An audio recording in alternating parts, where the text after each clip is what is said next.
History hides a cruel lesson about power.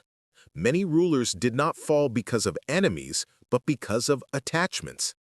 Consider Emperor Nero, who squandered Rome's wealth trying to please those closest to him, blinded by his personal entanglements until he became despised and weak. Contrast him with Julius Caesar before he took absolute power, unmarried in practice, unbound by loyalty, able to move freely in alliances and betrayals. The ruler who is tied down is predictable. The one who stands alone is dangerous. Machiavelli understood this truth. He wrote that a prince must avoid dependence on love, for love is fragile and easily manipulated. Fear, control, and freedom of movement are far more reliable.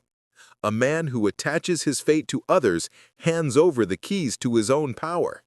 He begins to live not for his mission, but for their approval, their comfort, their needs. And in doing so, he becomes weaker by the day. Now imagine this lesson applied to the modern man. Society celebrates the one who marries early, who builds his life around family obligations, who trades ambition for stability. Yet beneath the applause lies a hidden reality. He has been domesticated, softened, and made predictable. His energy is divided, his risks reduced, his life no longer his own.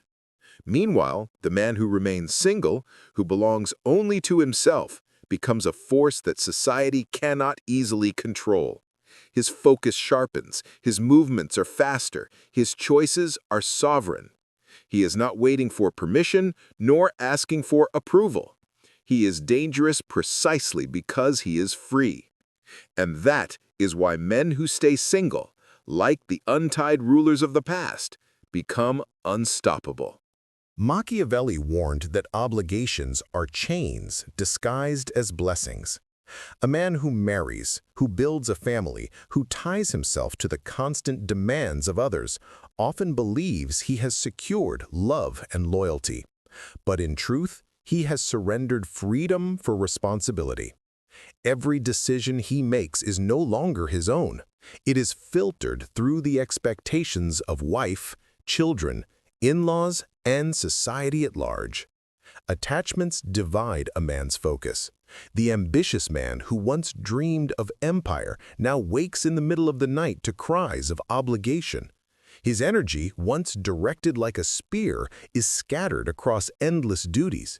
Instead of planning strategies, he is negotiating compromises. Instead of striking boldly, he hesitates, calculating the risks not for himself, but for everyone who depends on him. What once was sharp ambition turns into dull routine. Worse still, attachments make him predictable. Enemies, rivals, and manipulators know exactly where to strike.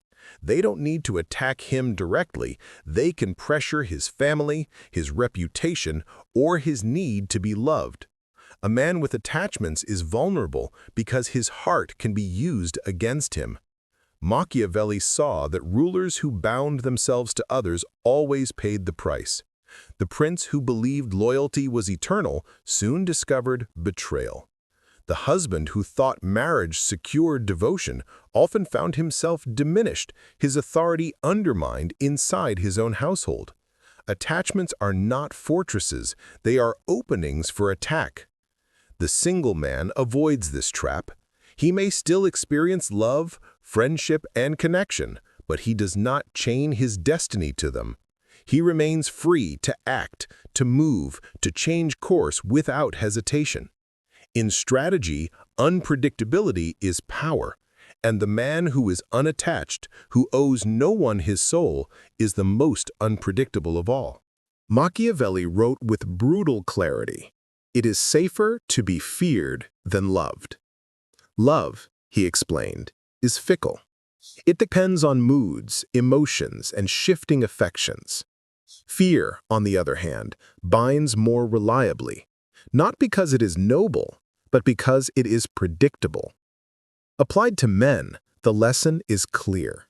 Those who seek love above all else are always the most fragile.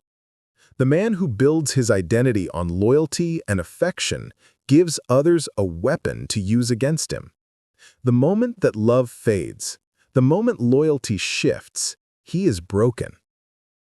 Machiavelli saw how rulers who trusted in love became hostages to it, just as men who base their lives on relationships become trapped by their own need for approval. Look at history. King Edward VIII of England gave up his throne for love, a decision that stripped him of sovereignty forever. His desire to hold on to a woman cost him the greatest seat of power in the world. Love did not make him strong, it made him disposable. Contrast this with leaders who cultivated distance, who never allowed intimacy to weaken their authority. They could be ruthless when needed, decisive when others hesitated, precisely because they belonged to no one. In today's world, most men still fall into the same trap.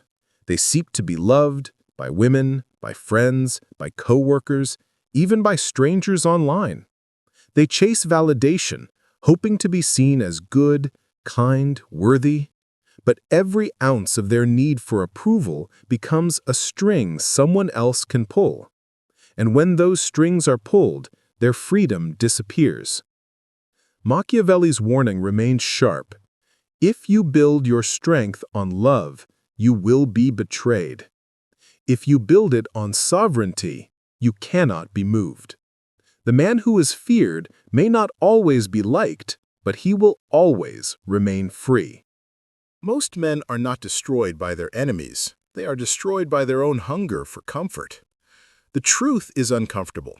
Men crave approval, companionship, and the illusion of safety.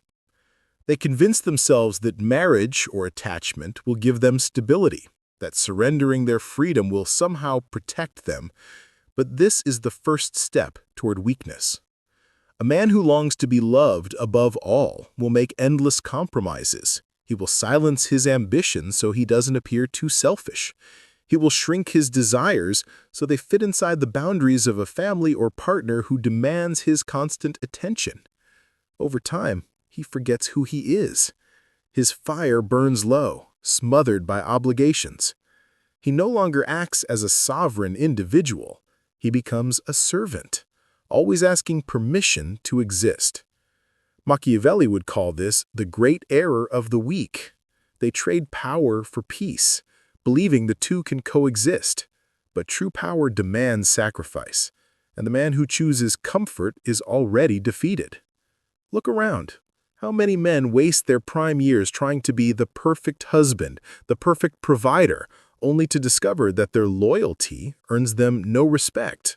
They gave everything and received little in return. The failure is not in being weak, but in pretending that weakness is virtue. Men are told that self-sacrifice makes them honorable, that giving up their sovereignty for love makes them noble. But nobility without power is a costume. It may win applause, but it cannot command respect. This is why most men fail, not because they lacked talent or strength, but because they surrendered it willingly. They handed their power to others, hoping to be loved in exchange. And by the time they realized the bargain was a trap, it is already too late. The man who chooses solitude is often misunderstood. Society looks at him with suspicion, labeling him lonely, incomplete, or even broken. Yet history tells a different story. Solitude has always been the forge of strength. Machiavelli himself observed that the ruler who keeps his distance is harder to manipulate, harder to predict, and far more dangerous to his enemies. Strategic solitude is not about isolation for weakness, it is about clarity and control. The single man wakes each morning with his entire energy intact. No arguments drain him, no obligations scatter his focus, no compromises blunt his ambition. His thoughts are his own. His time belongs fully to him. This gives him an advantage few others possess, the ability to pivot, to act, to strike without hesitation. In solitude, a man learns the discipline of silence. He does not waste words trying to win arguments or prove his worth to others. He speaks only when necessary, and when he does, his words carry the weight of restraint. Silence itself becomes a weapon, unsettling to those who expect him to explain or justify, powerful to those who recognize strength in self-control. Think of the hunter. The married man is like a domesticated dog, tied to a leash, predictable and safe. The single man is the wolf, alone, silent, unbound, moving at his own pace, answering to no master. He is feared not because he is violent, but because he is free. Strategic solitude transforms a man into something society cannot tame. His independence makes him less predictable, his lack of attachments makes him untouchable, and his focus on his mission makes him unstoppable. While others scatter their energy across 1,000 demands, he directs his like a blade, sharp, precise, and lethal. A man without attachments is the one society fears most. Why? Because he cannot be bribed, guilted, or controlled. Institutions thrive on predictability. They want men to marry, settle, and pour their energy into mortgages, taxes, and obligations. A man who is single is harder to contain. He does not answer to the same rules, and that makes him dangerous. From governments to corporations, the system depends on men being tied down. A man with a family to feed cannot easily rebel against his employer. A man burdened by debt and domestic duties will not risk his livelihood to pursue his true ambitions. Attachments keep men docile. They trade their freedom for stability, and the system grows stronger at their expense. This is why single men are often portrayed as selfish, irresponsible, or even immature. The narrative is intentional. If society can shame men into believing solitude is failure, they will voluntarily surrender their sovereignty. But beneath the propaganda lies fear.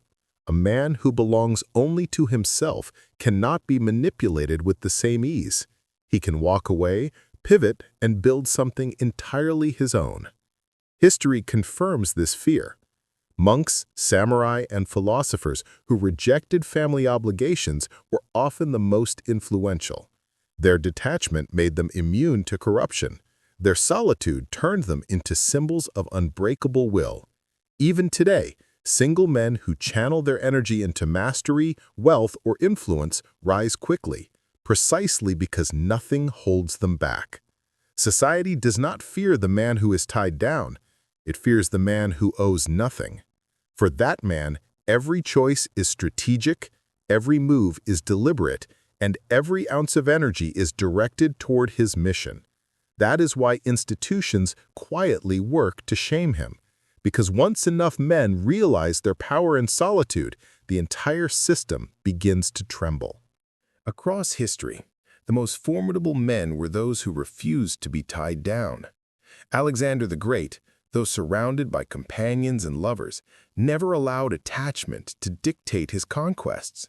His mission came first, and it carried him across the known world. Nikola Tesla, unmarried and solitary, poured every ounce of his energy into invention, shaping the future without ever bending his will to domestic life. These men were not weakened by solitude, they were empowered by it. Machiavelli understood this archetype well. The sovereign man, untamed by family, unpredictable to rivals, feared by institutions. His strength comes not from loud displays of dominance, but from his refusal to be compromised. He channels his entire life into his mission, and because of that, he becomes unstoppable. This archetype is not about rejecting love or denying connection.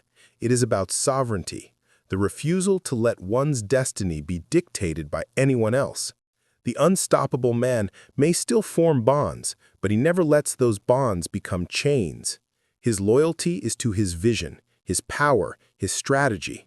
And because of that, no betrayal can break him, no demand can divert him, no manipulation can control him. Modern men sense this truth but rarely embody it. They look for validation in relationships, hoping attachment will make them whole. But the unstoppable man knows he is already whole, and because of that, he is free to walk away from anything that does not serve his purpose. This archetype terrifies society because it cannot be bought, shamed, or coerced. It is the man who carries within him the quiet, unshakable force of sovereignty. He does not ask for permission. He does not apologize for his solitude. He simply moves forward, unstoppable, while the world scrambles to understand how to contain him. Now the choice stands before you. Will you surrender your sovereignty for comfort, or will you embrace solitude and claim unstoppable power? Every man faces this decision, though few admit it. To bind yourself is easy. Society will applaud you, women will validate you, and family will demand it. But in their applause hides a truth. You have given up your freedom, and you are no longer your own. Machiavelli would remind you, attachments are not love, they are chains. A man who lives for the approval of others is already conquered. A man who stands alone, who belongs only to himself, is feared, respected, and untouchable. Sovereignty does not come without cost. It requires sacrifice, silence, and the courage to walk alone. But that is the very price of greatness. Look around at those who call themselves powerful. Many are trapped in golden cages, imprisoned by obligations they chose. They are kings in name, but servants in practice. Their energy divided, their spirit domesticated. Meanwhile, the sovereign man walks freely. He is the wolf among dogs, the prince among pawns, the man who answers to no one. The question is no longer about history, philosophy, or society. It is about you. Will you choose to be predictable, compromised, easily controlled? Or will you embrace solitude, sharpen your focus, and become unstoppable? The world does not need another man chasing approval. It needs the rare man who stands sovereign, the man Machiavelli would call truly powerful.